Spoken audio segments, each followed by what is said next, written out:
Parashat Vayera.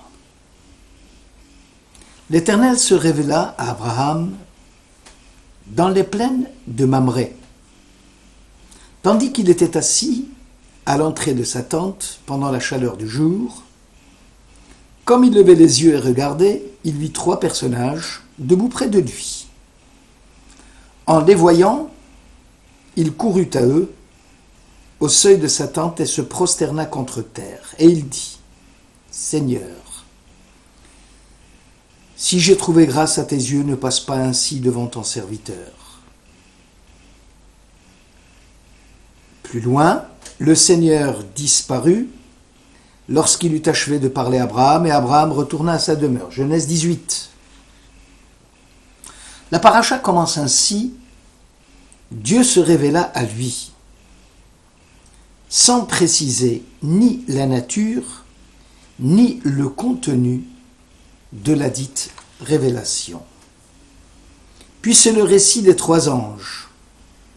Et lorsque l'un d'eux s'apprête à détruire Sodome, Dieu de nouveau apparaît au patriarche, jusqu'au moment où Abraham retourna à sa demeure.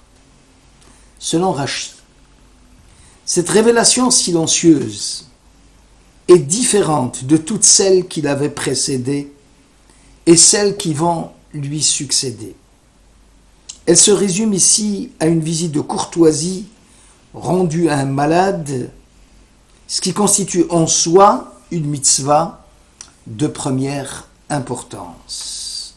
Rabbeinu Bechaye justifie cette exégèse en s'appuyant sur le pronom Vayera Elav, Aleph Lamed Yud Vav, qui désignerait le patriarche sans le nommer, ce qui prouve bien que c'est une suite logique au récit précédent, celui de la circoncision.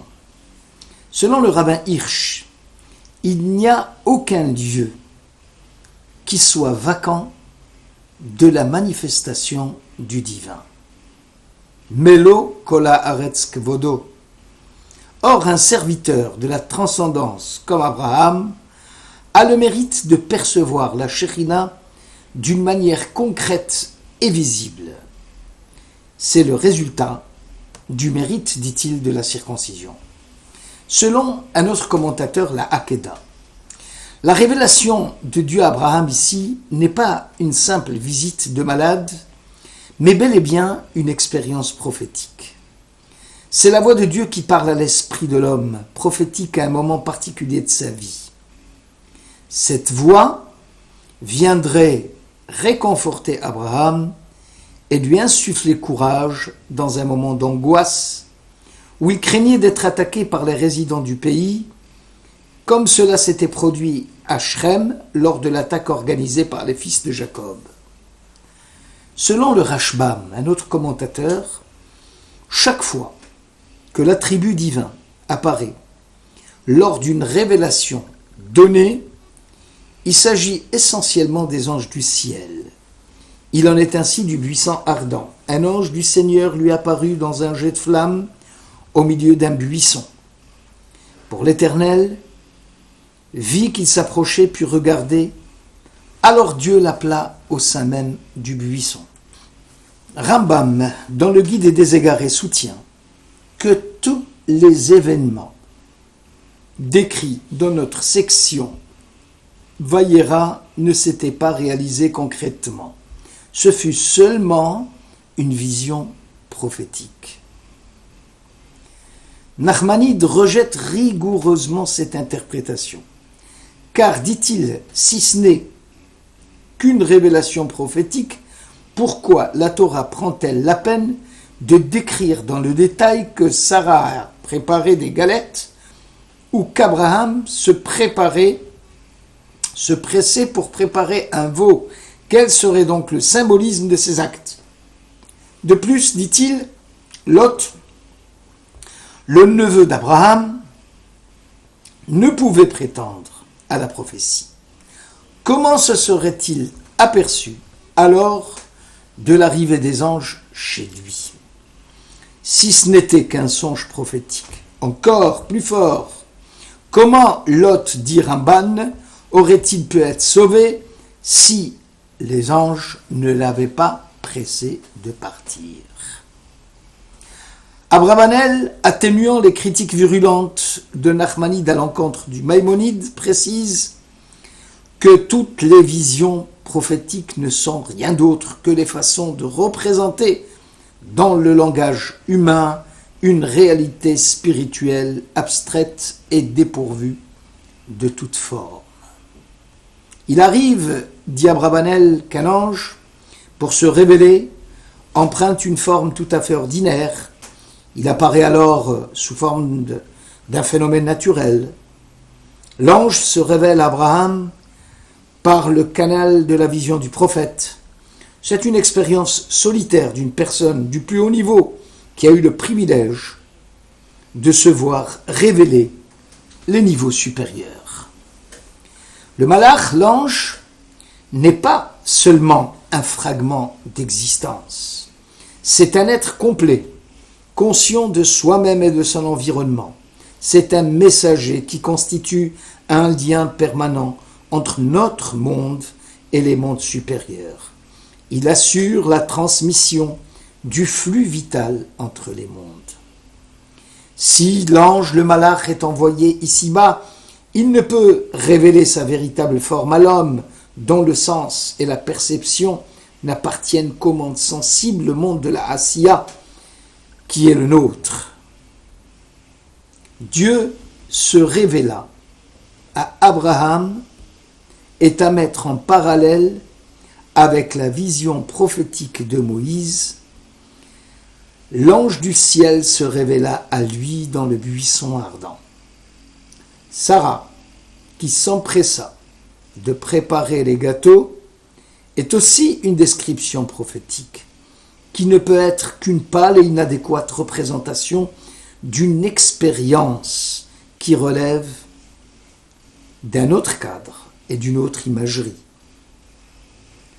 Le début de la prophétie serait « Dieu se révéla à lui dans les plaines de Mamré » et la fin de la prophétie serait « Il considéra l'aspect de Sodome et de Gomorrhe et l'aspect de toute la plaine et il remarqua qu'une exhalaison s'élevait de la terre semblable à la fumée d'une fournaise. »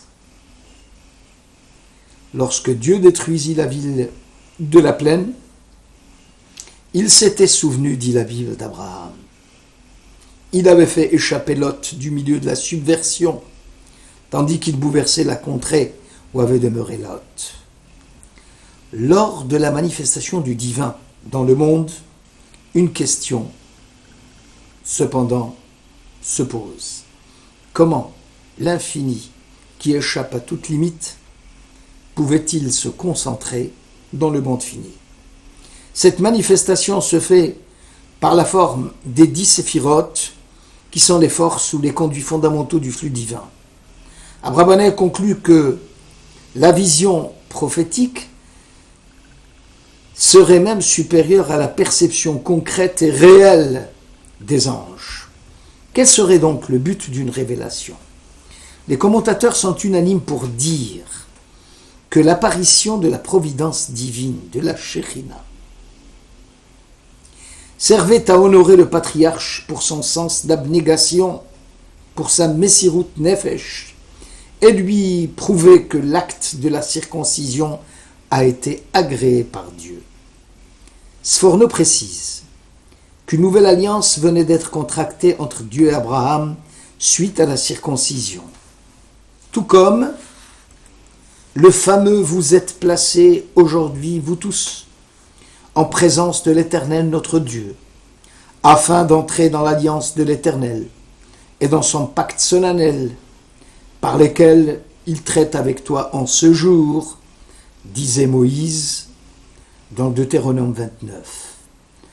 En souvenir de cette alliance qui se perpétue entre Dieu et Israël, nous préparons la chaise d'Élie le prophète à l'occasion de chaque circoncision. Même si le sort de Sodome et Gomorrhe était scellé, Dieu avait souhaité la plaidoirie du patriarche, car la transcendance ne pouvait se résoudre à l'élimination même du mécréant. L'infini attend patiemment la pénitence du mauvais et fait savoir à ceux qui le craignent ce qu'il compte faire des cités impies. Abraham connaît ainsi la forme suprême de la sainteté, c'est-à-dire la capacité qu'a le patriarche de faire abstraction de son moi, de renoncer à sa volonté et à ses désirs propres pour faire place exclusivement à la volonté divine. Il ne s'agit pas pour lui de voir la sainteté dans le code et les limites de l'étude de la Torah et de l'observance des mitzvot, mais d'arriver à s'identifier à cette part de la sagesse divine cachée dans chaque homme. À ce stade, l'homme voit son esprit et son langage, des modes différents d'expression de la sainteté, en captant le flux divin. Abraham devient prophète, car il a réussi à faire abstraction de sa personnalité. Au moment de la révélation prophétique, il devient un instrument qui exprime la parole divine qui parle à travers lui. Abraham devient, pour ainsi dire, selon l'expression hassidique, la Merkava, le char divin pour la Shekhinah, c'est-à-dire le véhicule terrestre de la divinité. Il est conduit par celui qui tient le char. Abraham, petit à petit, ressemble, somme toute, à un malach, un ange, puisqu'il joue le rôle de véhicule de la sainteté.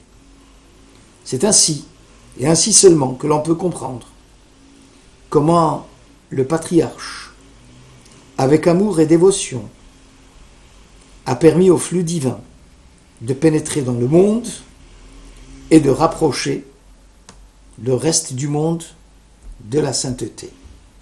Merci de votre écoute.